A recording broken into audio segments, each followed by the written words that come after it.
जय Hind and hello guys, स्वागत है आपका आपके अपने यूट्यूब चैनल ज्ञानदेह होस्ट में। और इस वीडियो में मैं आपको बताने वाला हूं Indian navy Agniveer SSR MR January 2027 batch and February 2027 batch online form के बारे में कि कैसे आपको फॉर्म फिलअप करना है। गाइस, इस वीडियो के अंदर आपको कंप्लीट जानकारी दी जाएगी जिससे कि आप इस फॉर्म को बिना किसी मिस्टेक के भर पाएंगे। तो आपको वीडियो को पूरा देखना है। चलिए शुरू करते हैं। अगर आपने अभी तक वीडियो को लाइक शेयर नहीं किया हो तो कर दे और चैनल को सब्सक्राइब करके बेल आइकन ऑन कर ले। फिर जो लिंक वीडियो को डिस्क्रिप्शन में दिया इसको आप ओपन करेंगे, आपके सामने इस भर्ती की इन्फॉर्मेशन आ जाएगी। इसमें आपको जानने को मिलेगा कि सभी कैटेगरी कैंडिडेट को 550 रुपये फीस पे करनी है, साथ ही जो अलग से जीएसटी है वो भी आप यहाँ पर पे करेंगे। एंड गाइज, आप लोग ये फॉर्म 14 मार्च 2026 से लेकर के 6 अप्रैल 2026 तक भर पाएंगे।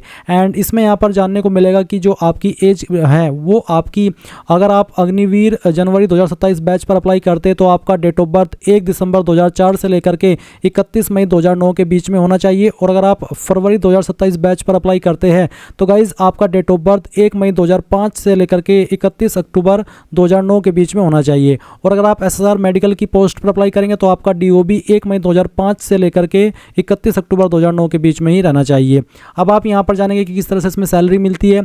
अप्लाई करने के लिए अग्निवीर एसएसआर पर आपसे 12वीं की योग्यता मांगी है, जो कि आपने 12वीं मैथ के साथ में की हो, यानी कि physics at least one of the subject, यानी कि फिजिक्स होना चाहिए 12वीं में और साथ ही साथ केमिस्ट्री हो या बायोलॉजी हो या फिर कंप्यूटर साइंस हो, तो आप इस पर अप्लाई करने के लिए एलिजिबल है। फिर यहाँ पर आपको इसमें आपका शॉर्ट लिस्टिंग का प्रोसेस, आपका एग्जाम पैटर्न, ये सब जानकारी देखने को मिल जाएगी।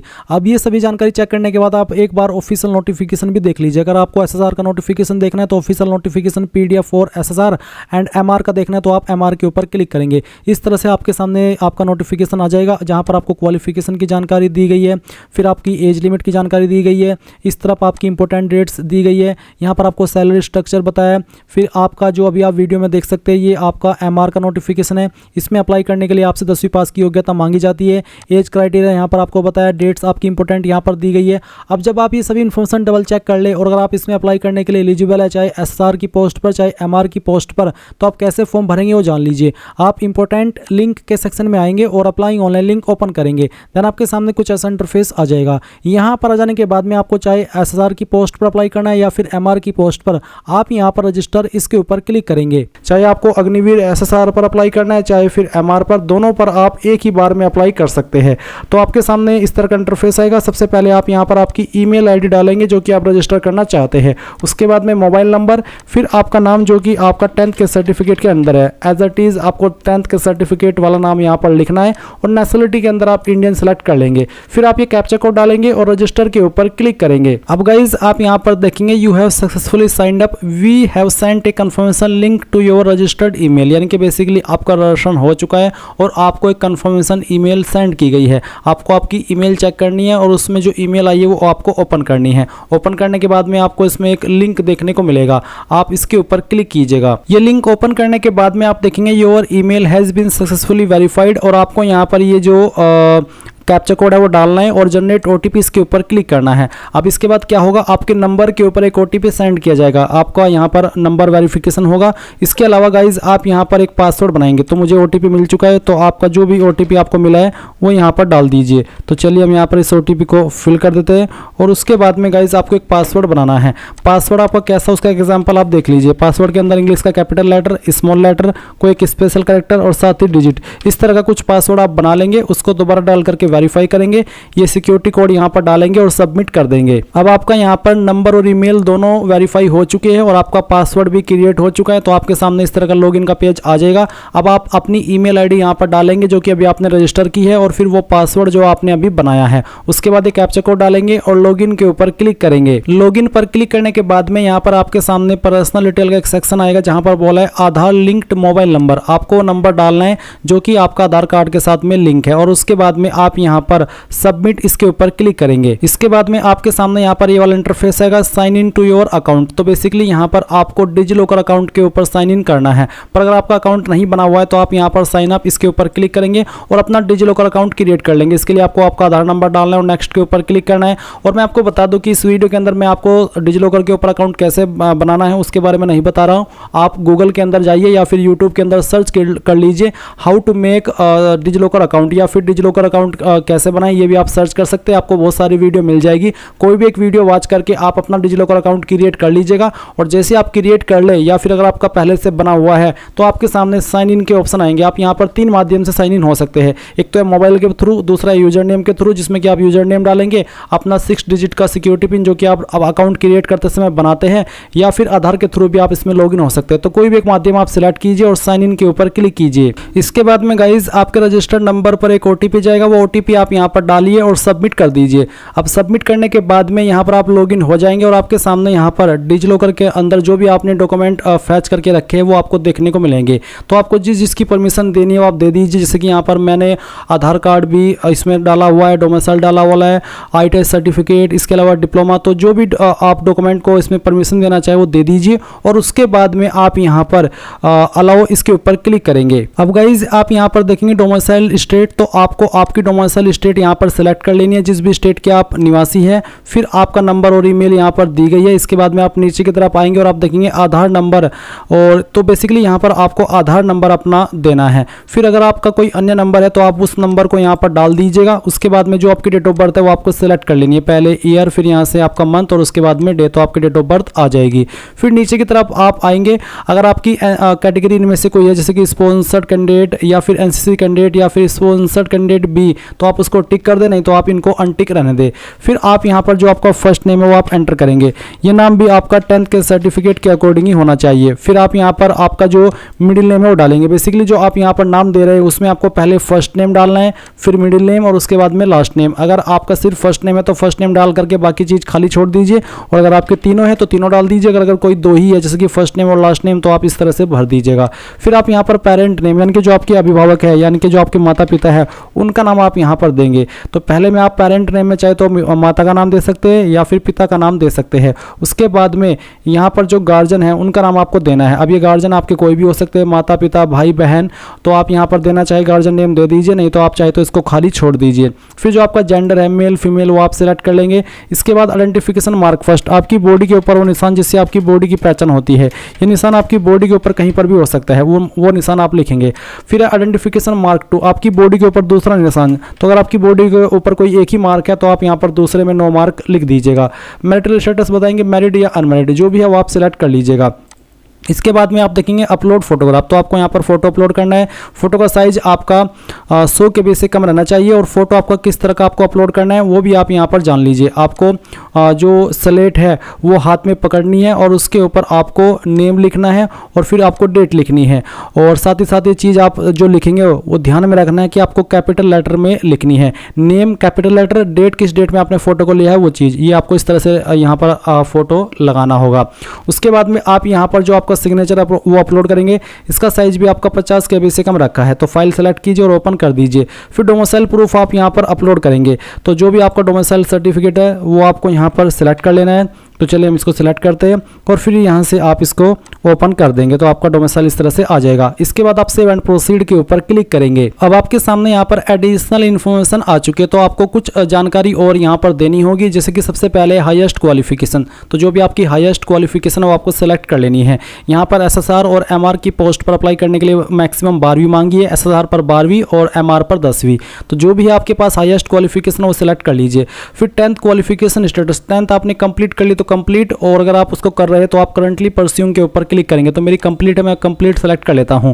सेम वे में आपको 12वीं का स्टेटस बताना कि कंप्लीट कर चुके हैं या फिर अभी आप कर रहे हैं। अगर आप कंप्लीट कर चुके तो आपको यहाँ पर ये बोला है कि जो आपकी 12वीं है वो आपने मैथमेटिक्स एंड फिजिक्स के साथ में की हो, साथ ही साथ आपके 50% मार्क्स रहने चाहिए। फिर उसके बाद है ITI क्वालिफिकेशन स्टेटस, अगर आपने ITI की है तो आप यहाँ पर यस करिए, नहीं तो आपको नो करना है। Diploma qualification, are you diploma qualified, अगर है तो यस, और यस करने पर आपको बताना है कि आपका कौन सा स्ट्रीम में डिप्लोमा है, कितने परसेंटेज आए वो, और सर्टिफिकेट नंबर, साथ ही साथ डिप्लोमा का मार्कशीट भी अपलोड करेंगे। पर अगर आपके पास डिप्लोमा नहीं है तो आप सिंपली नो कर दीजिए क्योंकि ये कंपलसरी नहीं है। फिर पूछे कि do you apply for SSR, क्या आपको SSR पर अप्लाई करना है। अगर आप एलिजिबल है और आप इस पर अप्लाई कर रहे हैं तो आप यस कर दीजिए। यस करने के बाद आपसे पूछे कि आप एक स्पॉन्सर्ड कैंडिडेट है SSR के लिए, अगर हाँ तो यस, नहीं तो आप नो करिए। अगर आप बिल्कुल फ्रेशर है, एज फ्रेशर अप्लाई कर रहे हैं तो आप इसमें नो कर दीजिए। उसके बाद में डिक्लेरेशन के ऊपर टिक कर दीजिए।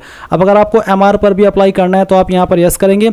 उसके बाद में यहाँ पर आपको बताना कि कौन सी ब्रांच को आप इसमें प्रेफरेंस देना चाहते हैं पहले नंबर पर, वो आप यहाँ पर आपकी चॉइस के अकॉर्डिंग इस तरह से जो प्रेफरेंस है वो दे दीजिए। अगर आप इसमें सेफ़ है आप, यानी कि आप कुक है, तो आप ये सिलेक्ट कर लीजिए। अगर आपको कुकिंग नहीं आती तो आप इसको मत दीजिएगा प्रेफरेंस, क्योंकि नहीं तो आपको बाद में ये काम करना होगा।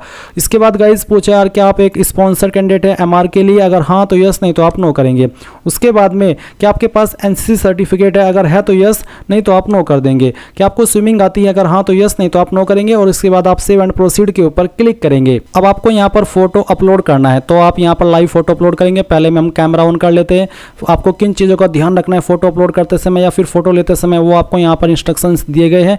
इसके बाद में आप अंडरस्टूड के ऊपर क्लिक करेंगे और फिर यहाँ पर आप एक एक करके अपने 4 फोटो कैप्चर कर लेंगे। पहला फोटो, फिर दूसरा फोटो, उसके बाद में तीसरा, फिर यहाँ पर चौथा। तो अलग अलग एंगल से आप यहाँ पर ये 4 फोटो ले लीजिएगा और उसके बाद में वैलिडेट एंड सेव इसके ऊपर क्लिक कीजिएगा। एंड देन आप यहाँ पर नेक्स्ट के ऊपर क्लिक करिएगा। नेक्स्ट के ऊपर क्लिक करने के बाद में गाइज आपके सामने कम्युनिकेशन डिटेल आएगी, जहाँ पर आपको आपका प्रेजेंट एड्रेस ऊपर की तरफ भरना है। तो जो भी आपका प्रेजेंट एड्रेस है वो आप यहाँ पर लाइन 1 और 2 के अंदर थोड़ा थोड़ा पार्ट डाल देंगे। उसके बाद आप यहाँ से आपकी स्टेट सेलेक्ट कर लेंगे, फिर आपकी डिस्ट्रिक्ट आपको सेलेक्ट कर लेनी है। आपका ब्लॉक कौन सा है वो आप यहाँ पर लिख देंगे। नज़दीकी पुलिस स्टेशन कौन सा है वो भी आपको यहाँ पर लिख देना है और फिर आपका जो पिन कोड है वो भी आपको डाल देना है। अब अगर आपका प्रेजेंट एड्रेस और परमानेंट एड्रेस सेम है तो आप यहाँ पर टिक कर दीजिए, और अगर अलग है तो अनटिक करके अलग से भरिएगा। उसके बाद आप सेव एंड प्रोसीड पर क्लिक करेंगे। अब आपके सामने यहाँ पर 10th की क्वालिफिकेशन की जानकारी फिल करने का ऑप्शन आ चुका है। तो मैं आपको बता दूं, जब आपने इसमें डिजिलॉकर अकाउंट को कंसेंट दिया था और अगर आपने उसमें 10वीं की मार्कशीट को भी कंसेंट दे दिया था तो फिर ऑटोमेटिकली यहाँ पर आपके नंबर आपको देखने को मिल जाएगी। और अगर आपने उसमें सिर्फ आधार को ही कंसेंट दिया था तो आप यहाँ पर इसमें अपने नंबर खुद से भर सकते हैं। तो इंग्लिश के पहले तो आपको टोटल मार्क्स यहाँ पर डाल देने, कितने नंबर आपको आए थे वो यहाँ पर भरेंगे। फिर यहाँ पर लैंग्वेज से मतलब है कि जिस भी आप स्टेट से है उस स्टेट की जो लोकल लैंग्वेज है वो भी आपने वन ऑफ सब्जेक्ट के रूप में पढ़ी है। जैसे कि मैं यूपी से हूँ तो यूपी की लैंग्वेज है हिंदी, तो यहाँ पर हिंदी के अंदर आपको पहले टोटल नंबर डालने हैं और फिर आपको हिंदी में कितने नंबर आए थे वो यहाँ पर भर देने हैं। आप जिस भी स्टेट से फॉर्म को भरे और उस स्टेट की जो लोकल लैंग्वेज है जो कि आपने पढ़ी है 10वीं के अंदर, उसके नंबर ही आपको यहाँ पर इस लैंग्वेज वाले सेक्शन में भरने हैं। फिर सोशल साइंस आपको यहाँ पर टोटल नंबर डालने हैं, कितने नंबर आए थे वो आप यहाँ पर भर देंगे। साइंस के टोटल नंबर आप यहाँ पर डाल देंगे, कितने नंबर आपको आए थे वो आप यहाँ पर भरेंगे। मैथ के टोटल नंबर आप यहाँ पर डालेंगे, कितने नंबर आपको आए थे वो आप यहाँ पर भर देंगे। फिर फिजिकल एजुकेशन या फिर एनी अदर सब्जेक्ट, तो अगर एनी अदर सब्जेक्ट था फिजिकल एजुकेशन ना होकर के, जैसे कि मेरे पास आर्ट्स था तो मैं यहाँ पर फिजिकल एजुकेशन के नंबर ना भर के एनी अदर सब्जेक्ट में टोटल नंबर डालूंगा, जो नंबर मुझे आए थे वो यहाँ पर मैं भर दूंगा। इस तरह से आपको भी ऐसे ही भरना है। उसके बाद आपकी परसेंटेज कैलकुलेट कर ली जाएगी। अब आप यहाँ पर 10th की मार्कशीट का सीरियल नंबर डालेंगे। उसके बाद में बोर्ड कंडक्टेड 10th एग्जाम, तो कौन से बोर्ड के द्वारा आपका 10th का एग्जाम कंडक्ट हुआ था वो बोर्ड आप सिलेक्ट कर लेंगे। इसके बाद state where school institute located, आपका स्कूल कौन सी स्टेट के अंदर था वो स्टेट आप सिलेक्ट कर लेंगे। उसके बाद में कौन सी स्टेट ने आपका जो एग्जाम है वो कंडक्ट किया था वो आप सिलेक्ट करेंगे। स्टेट कंडक्टेड 10th एग्जाम, तो आपको वो स्टेट बतानी है जिसने आपका 10th का एग्जाम कंडक्ट किया हो। स्कूल इंस्टीट्यूट नेम, कौन से स्कूल कॉलेज के द्वारा आपका जो 10वीं है वो आपने किया था वो आप यहाँ पर उसका नाम पूरा डाल दीजिएगा। फिर आप यहाँ पर 10th की मार्कशीट अपलोड करेंगे। इसका फॉर्मेट पीडीएफ का रखा है, तो अगर आपकी फाइल इमेज के अंदर है इसके लिए आपको उसको पीडीएफ में बनाना होगा। और गूगल के अंदर आएंगे, सर्च करेंगे इमेज टू पीडीएफ, पहली वेबसाइट आएगी, ये ओपन कर लीजिएगा। सिलेक्ट जेपीजी इमेज इसके ऊपर क्लिक कीजिएगा और जो 10th की मार्कशीट है ओपन कर लीजिएगा, कन्वर्ट टू पीडीएफ कीजिएगा। पीडीएफ के अंदर कन्वर्ट हो जाएगी। डाउनलोड पीडीएफ के ऊपर क्लिक करेंगे तो ये डाउनलोड हो जाएगी पीडीएफ के रूप में। फिर आप चूज फाइल के ऊपर क्लिक करेंगे और इस फाइल को यहाँ पर सिलेक्ट कर लेंगे और उसके बाद में यहाँ से ओपन कर दीजिएगा। फिर आप नीचे सेव एंड प्रोसीड पर क्लिक कर देंगे। अब आपके सामने यहाँ पर 12वीं की क्वालिफिकेशन की जानकारी आएगी। सेम वे में आप 12वीं की इन्फॉर्मेशन भरेंगे। तो पहले तो आप यहाँ पर टोटल नंबर डाल दीजिएगा, उसके बाद में कितने नंबर आपको आए थे वो आप यहाँ पर भरेंगे। फिर लैंग्वेज वाला वही ऑप्शन है जो कि आपने अगर 12वीं के अंदर भी आपका जो लोकल लैंग्वेज का सब्जेक्ट है वो पढ़ा है तो आप यहाँ पर उसके टोटल नंबर डालेंगे, कितने नंबर आपको आए थे वो आप यहाँ पर डाल देंगे। फिर फिजिक्स के टोटल नंबर कितने नंबर आए थे वो आप यहाँ पर भरेंगे। केमिस्ट्री अगर आपके पास थी तो कितने नंबर उसमें टोटल थे वो भरिएगा, कितने नंबर आपको आए थे वो यहाँ पर डाल दीजिएगा। फिर मैथ के नंबर टोटल यहाँ पर डालेंगे, कितने नंबर आए थे वो आप यहाँ पर भर देंगे। इस तरह से आप भरेंगे। उसके बाद अगर आपके पास बायोलॉजी थी तो आप बायोलॉजी की भर सकते हैं और बाकी सब्जेक्ट जो केमिस्ट्री है उसको छोड़ सकते हैं। कंप्यूटर साइंस था, फिजिकल एजुकेशन था, कोई अन्य सब्जेक्ट था तो उसकी जानकारी आप भर दीजिएगा जैसे कि आप यहाँ पर देख रहे हैं और जैसे कि मैंने भरी है।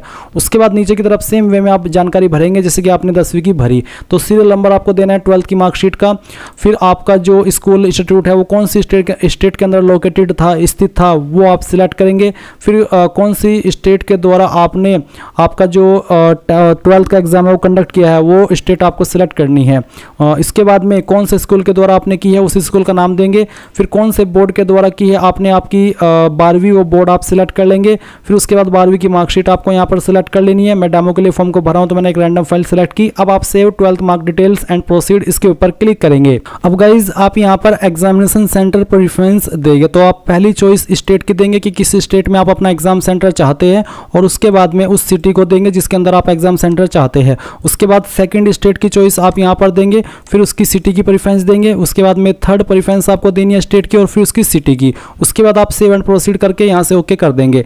अब आपको यहाँ पर इसमें डिक्लेरेशन देखने को मिलेगा, आप इसके ऊपर टिक कीजिए और उसके बाद सेव एंड सबमिट एप्लीकेशन इसके ऊपर क्लिक कर दीजिए। तो चलिए मैं यहाँ पर इसके ऊपर क्लिक कर देता हूँ और यहाँ से ओके कर देता हूँ। ओके करने के बाद में आपके सामने कुछ ऐसा इंटरफेस आएगा, तो आप बिल डेस्क सिलेक्ट कर लीजिए जो भी आप रखना चाहते हैं। मैं दोनों पोस्ट पर अप्लाई कर रहा हूँ तो दोनों के लिए आपको अलग अलग फीस पे करनी है, यानी कि एक ही फीस में काम नहीं होगा। तो चलिए मैं बिल डेस्क सिलेक्ट करता हूँ और पे नाउ कर देता हूँ।